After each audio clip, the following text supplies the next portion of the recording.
Jaimica y la danza de las tijeras, patrimonio cultural inmaterial de la humanidad. Sivincha Producciones, siempre con los mejores, presenta lo mejor de la danza de las tijeras. Ejecutan violín Ivancito de Atihuara, arpa Padrecito de Puquio, danzante Atumayo de Guaycahuacho.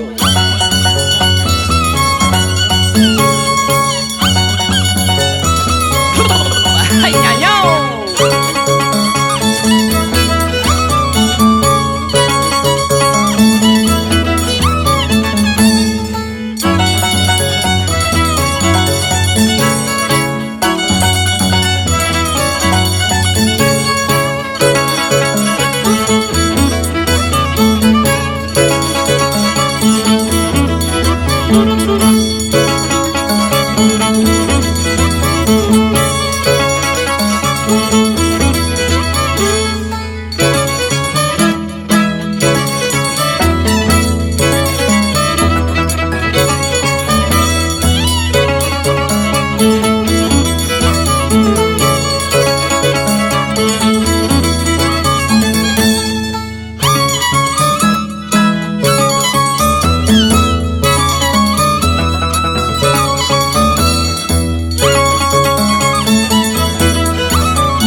A todos los pueblos de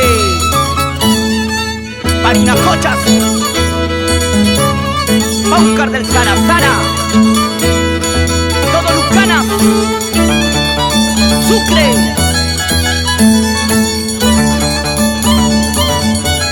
Fajardo y Axayaya, Cancayo, Vilcasuamán,